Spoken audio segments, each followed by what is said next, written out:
తెల్లారితో భయంకరంగా ఆకలేస్తున్నదా? ఒసే ఏముండేవా? ఇంకా వండలేదండి, సద్దనందా ఉంది. నువ్వు వండే కూరల కంటే సద్దనమే బాగుంటదిలే. ఏందే?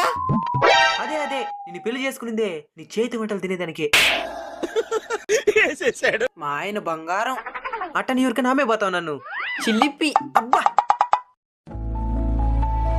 ఏమండి, మీరు సద్దన్నం తిన్నా కానీ అన్ని పనులు చేసుకోగలుగుతున్నారు.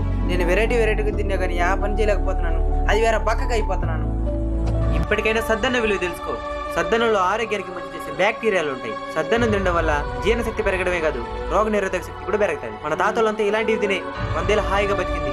అయితే నేను కూడా సద్దన్నం తింటాను. సంతోషం. మధ్యాహ్నం అయిపోయింది, ఏం వండిందో చూద్దాం. ఒసేయ్, ఏమైందండి? ఏందే ఇది సద్దనమా? ఆరోగ్యానికి మంచిది కదా, తినండి. ఏందే ఇక 3 పూట్ల సద్దనమేనా?